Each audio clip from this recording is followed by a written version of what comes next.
तो कैसे हैं आप सब? पढ़ाई आसान है। तो बच्चों अब हम लोग पढ़ने वाले हैं क्या?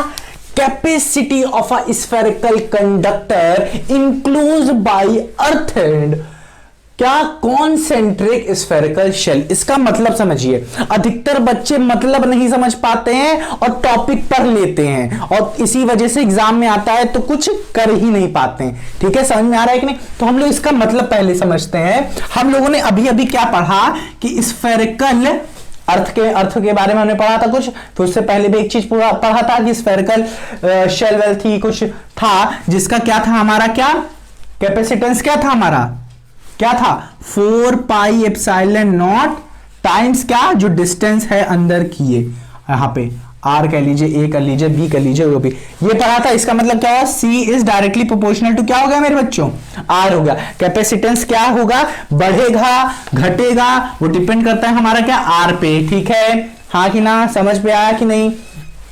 इससे समझ में आया? ठीक है, इतना समझ में आया।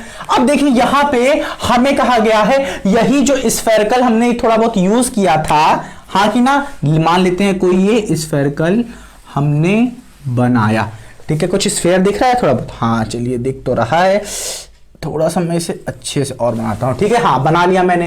ठीक है, उसमें हम लोग क्या करते थे, चार्जेस प्रोवाइड करते थे, हाँ कि ना। तो इसमें भी क्या करेंगे हम लोग, इसे क्या करेंगे, चार्ज क्या करेंगे बच्चों, चार्ज क्या करेंगे, प्रोवाइड कर देंगे। प्रोवाइड कर दिया, कह रहा है capacity of a spherical conductor है ना, तो कंडक्टर को हमने चार्ज प्रोवाइड कर दिया, हाँ कि ना। मान लेते हैं कोई क्यू चार्ज प्रोवाइड करवाया है। ठीक है, समझ में आया?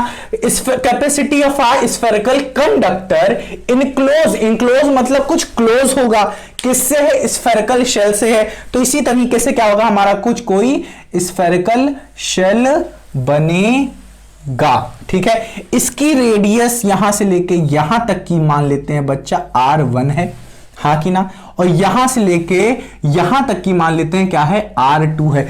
कुछ गधे यूट्यूबर्स पड़े हुए हैं यहां पे, ठीक है, जो कि शॉर्ट वीडियोस बना रहे हैं और क्या कर दे रहे हैं, बच्चों को गलत पढ़ा दे रहे हैं। उनके दिमाग में जब गलत बैठ जाएगा तो क्या करेंगे बताइए आप? वो कहेंगे मैंने ये पढ़ लिया, वो पढ़ लिया। दिमाग, बच्चे बहुत ही ज्यादा सेंसिटिव होते हैं, ठीक है, उनको अच्छे से पढ़ाना चाहिए। अगर गलत हो गया है तो आप उसे बताइए अगले वीडियो में, हाँ कि ये गलत हो गया है, ठीक है, गलत ही गलत पढ़ाए जा रहे हैं आप। ठीक है, समझ रहे हैं आप इस बात को? ठीक है, इतना हो गया, इतना हमने पढ़ लिया, हाँ कि ना।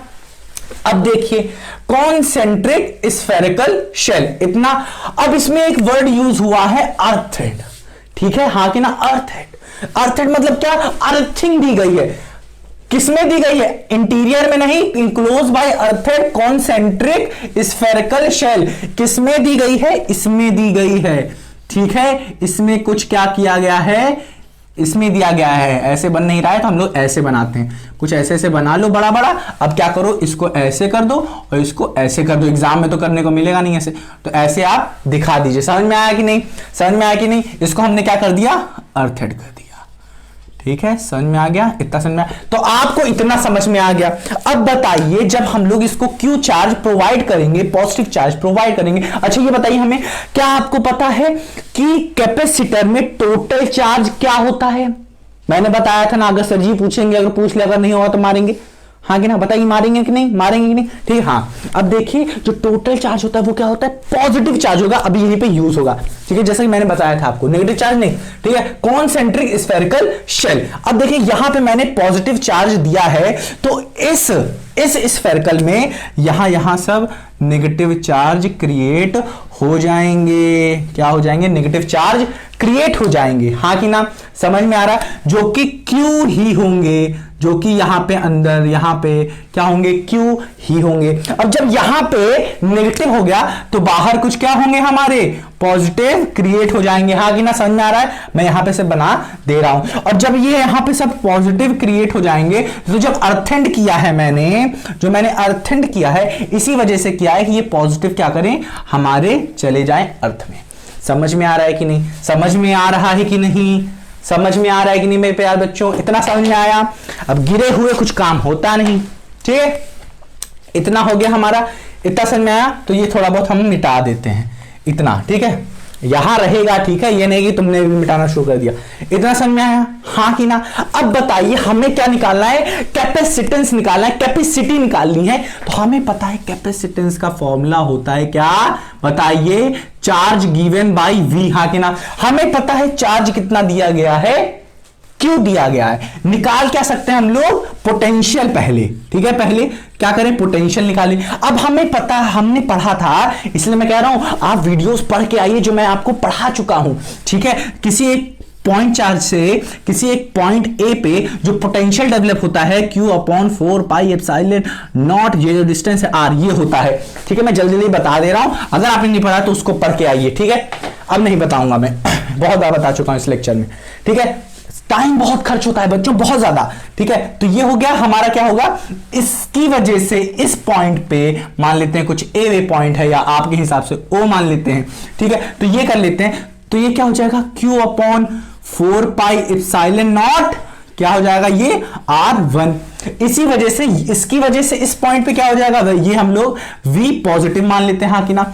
इसी वजह से V नेगेटिव जो आएगा हमारा क्या हो जाएगा, Q क्या है हमारा, नेगेटिव है। इतना याद रखिएगा, ये जो यहां पे डेवलप हो रहा है भाई चार्ज, वो नेगेटिव है। पोटेंशियल को हम लोग अलजेब्रिक तरीके से ऐड करते हैं, ठीक है। नेगेटिव है तो नेगेटिव याद रखिए, पॉजिटिव है तो पॉजिटिव, ठीक है। तो ये क्या हो जाएगा, 4/ε0 R2। अब हमें पता है कि V को ऐसे ही ऐड करते हैं, V positive plus V negative, negative है तो नेगेटिव आ जाएगा। तो अब देखिए ये कैसे हो जाएगा, V क्या आ जाएगा हमारा, Q/4πε0 R1, ठीक है, R1 plus negative charge Q है, वो क्या है 4πε0 R2। जब इसे सॉल्व करेंगे हम लोग क्या करते हैं, इस वाले नेगेटिव को बाहर लेते हैं, ठीक है। तो ये किस में चेंज हो जाएगा, बताइए, पॉजिटिव की जहां नेगेटिव आ जाएगा। अब क्या करेंगे, इन इसको 1/4πε0 क्या निकालेंगे, बाहर कॉमन निकाल लेंगे, बचेगा क्या हमारे पास 1/R1 minus 1/R2।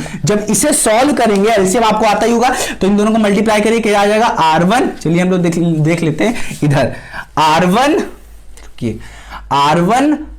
Into R2, ऊपर क्या हो जाएगा, R2 माइनस R1 हो जाएगा कि नहीं, R2 माइनस R1 क्या हो जाएगा, Q/4πε0। इतना समझ में आया, हाँ कि ना?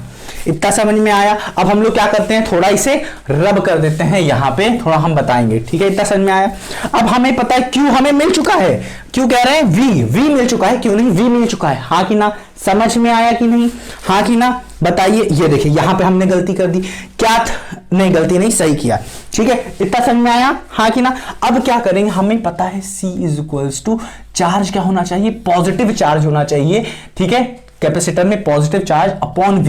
नेगेटिव चार्ज यहां क्यों नहीं लिखे, क्योंकि हमने पढ़ा था, ठीक है। टोटल चार्ज जो कैपेसिटर में होगा वो किससे रिप्रेजेंट किया जाएगा, पॉजिटिव चार्ज।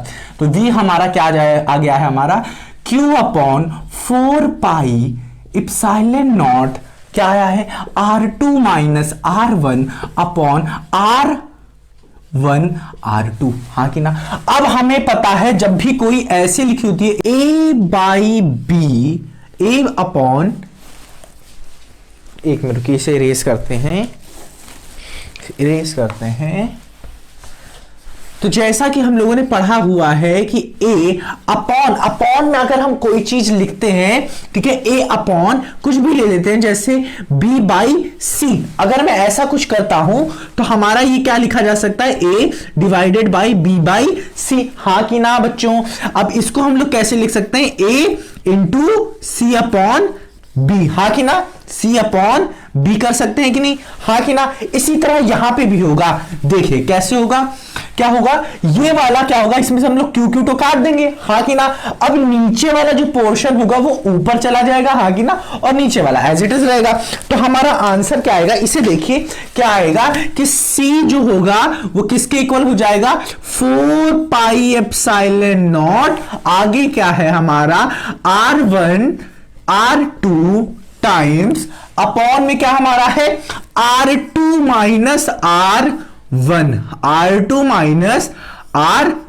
यही होगा हमारा क्या बच्चों, आंसर। और इसको हमें पता है कि कूलर मतलब कैपेसिटर को फैराड में लेते हैं, किसमें, फैरेड, मतलब ये यूनिट है इसकी। समझ में आ रहा है कि नहीं, समझ में आ रहा है कि नहीं? तो ठीक है, अब हम लोग पढ़ेंगे इसके आगे क्या, जो कैपेसिटर जो है, अब हम लोग दो पैरेलल प्लेट के बारे में पढ़ेंगे। ठीक है, तो चलिए स्टार्ट करते हैं। तब तक आप इसे क्या करिए, नोट करिए।